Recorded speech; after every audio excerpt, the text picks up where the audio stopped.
You want to change things.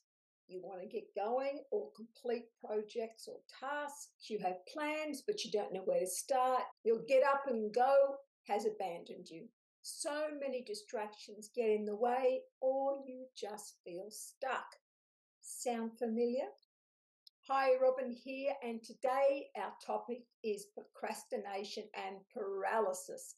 So, welcome to my space where transformation meets spirituality for those on the path of spiritual and personal transformation. You're in the right place.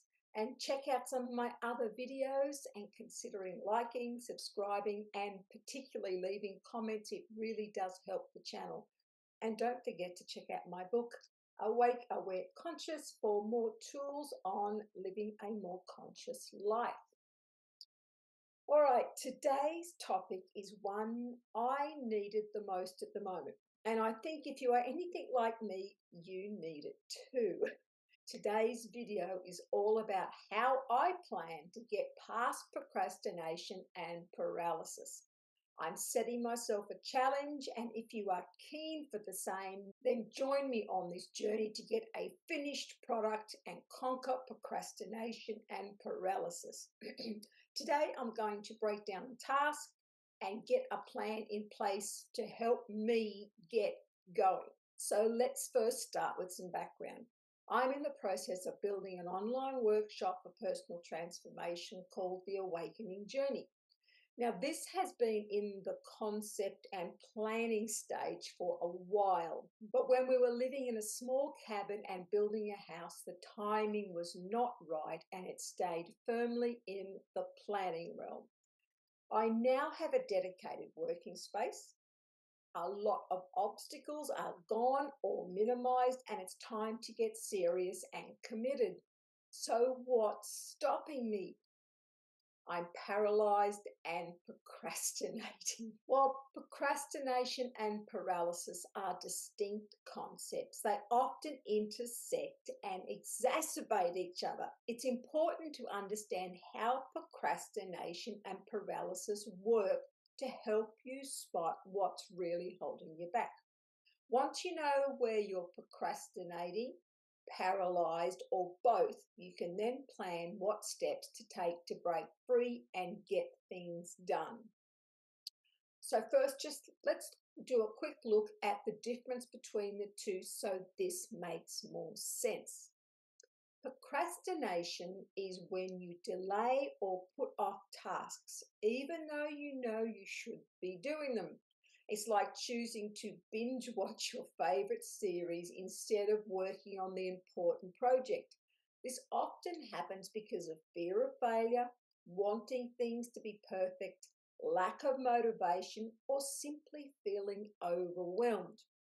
Now, paralysis, on the other hand, is where you can't move forward because you're stuck overthinking or too afraid to make a decision. Think of it as being unable to decide what to order at a restaurant because you're worried you might not like what you choose or there is too much choice. This can be due to having too much information, fear of making a wrong choice, or striving for perfection. These two can feed into each other, making things even worse. For example, paralysis leading to procrastination is when you get stuck overthinking a decision, then start procrastinating by doing something trivial to avoid the stress. Where procrastination leading to paralysis is you keep putting off tasks until they pile up, and then the sheer amount of things to do makes you freeze up, unable to start anything. Do these sound familiar?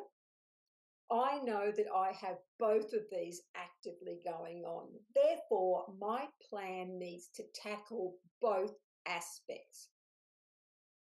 We know that everything starts in the mind first. So if you're looking to overcome procrastination and paralysis, cultivating some self-awareness and making mindset shifts are critical steps. I can remember about 12 years ago when I first started out with a new one-on-one modality I'd recently trained in. I posted up on our local Facebook group only to be shot down within minutes by a very negative person, discrediting what I had to offer. No matter what I said or backed up what I posted, this person's attack left me utterly gutted and stripped of any confidence. That fear of failure, lack of confidence led to a paralysis that stayed with me for a very long time. And I'm still continuing to work on aspects of it even to today. What took but minutes has stayed with me for years. We know we all carry around some baggage from our past. So a mindset realignment and tune-up is recommended for all. So this is the growth mindset that I am adopting. I will post these up on my wall as a reminder to help me to stay on track. Now use these or make up your own to help you keep focused and keeps you moving forward, and it's just a great reminder to keep yourself in that growth mindset. So I have 8 points I'm going to be focusing on. My first one is this challenge is an opportunity for me to grow beyond rather than focus on the obstacles. Number 2, I will celebrate small wins and progress rather than focusing solely on the end goal.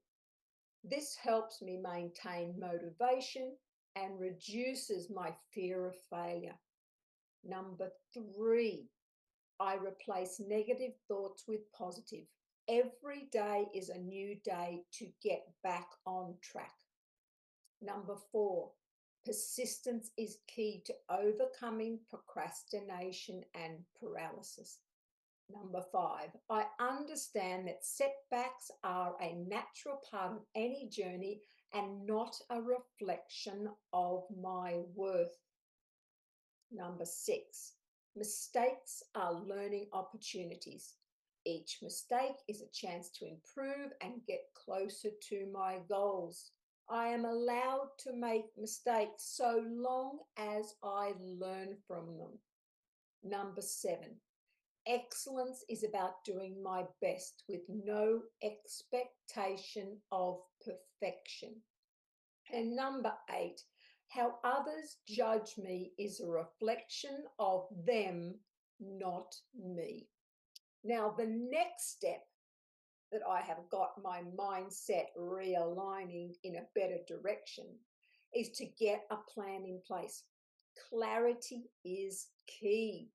So when I know exactly what I need to do, it's easier to get started. So what's my goal?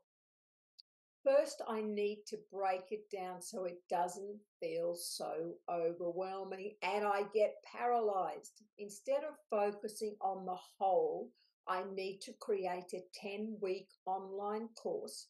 I'll break it down into smaller bite-sized tasks to focus on, like research topic, create course outline, create lesson outlines. So these smaller steps help me make big tasks feel more manageable. I like to use mind maps or brainstorming to get the steps out of my head and onto paper before I put them into some type of order.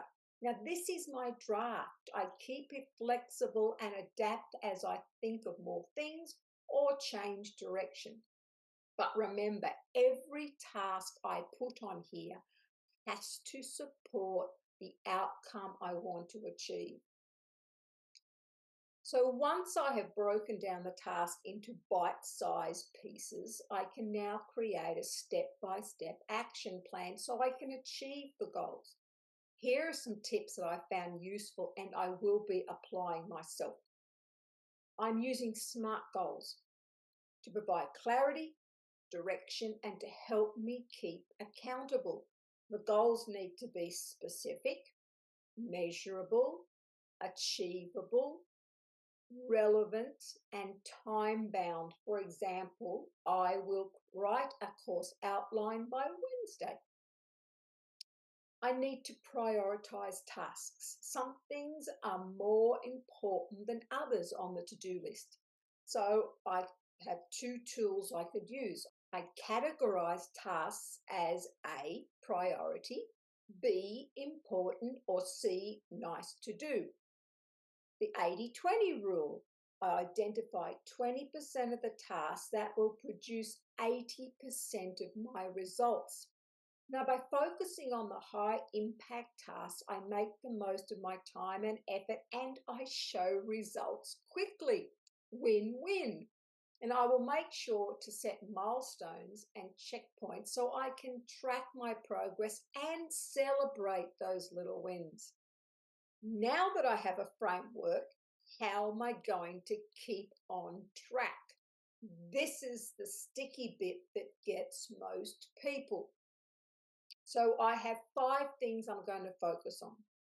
I now have a dedicated workspace, so I am going to set working hours.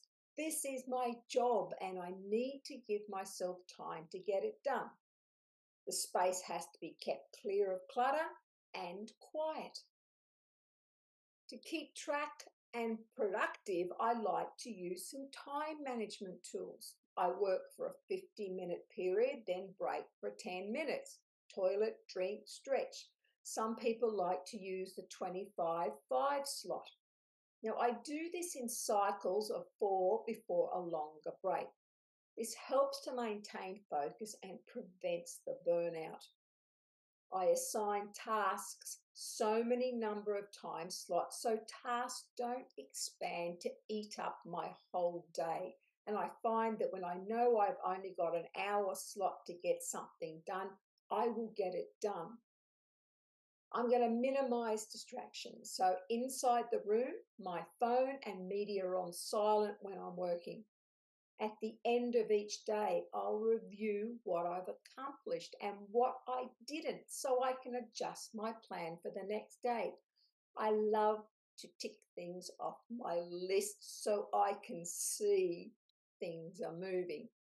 Weekly reflections at the end of the week will also help me to assess my overall progress. I can celebrate my wins and identify areas where I need to pick up my game or improve.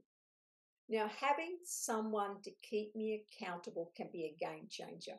I have a good friend that I will ask for help, and I have put it out to you now, so please feel free to check in on me and keep me accountable. Remember, overcoming procrastination and paralysis is a journey, not a destination. It's about making consistent small changes that add up over time.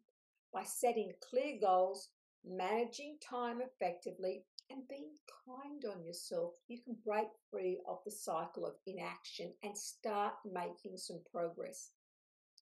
I will check back in on next week's video to cover the pitfalls, changes, what worked, what didn't, and how I'm progressing on sticking with the journey. So, what's the first small step you can take today to move forward on one of your goals? I challenge you to go ahead and take it. Your future self will thank you. So I will see you next week after applying everything I've talked about today, and I will do a recap for you. So thank you, and I'm hoping you will join me on a similar journey. See you next week.